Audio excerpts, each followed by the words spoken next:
The sun dipped low over Maplewood, casting long golden shadows across the quiet town.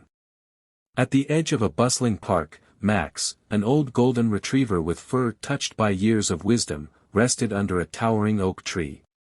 His eyes, though clouded with age, still held the warmth of countless memories, the stick-fetching games with his owner, the long walks by the river, and the gentle pats from strangers who couldn't resist his friendly face.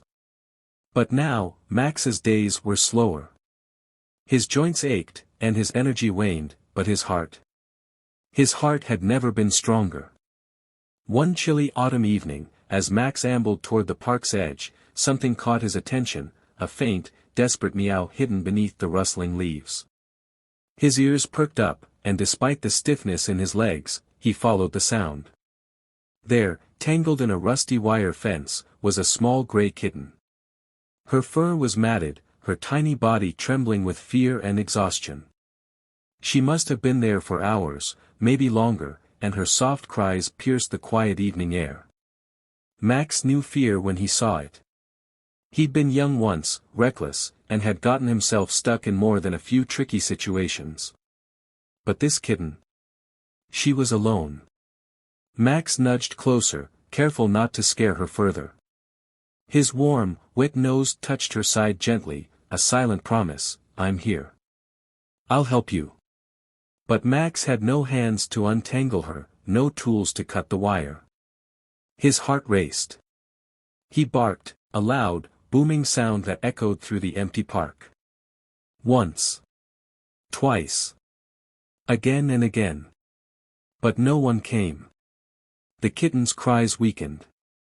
Max felt a surge of helplessness, but then, something shifted inside him. This wasn't the time to give up.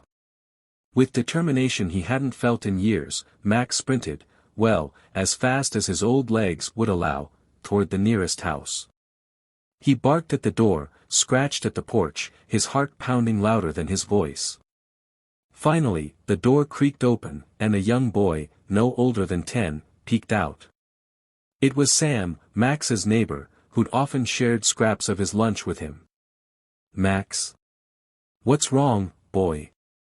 Sam's eyes widened as he saw the urgency in Max's stance.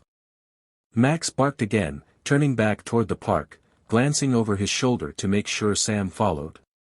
And follow he did. When they reached the trapped kitten, Sam gasped. "Oh no!"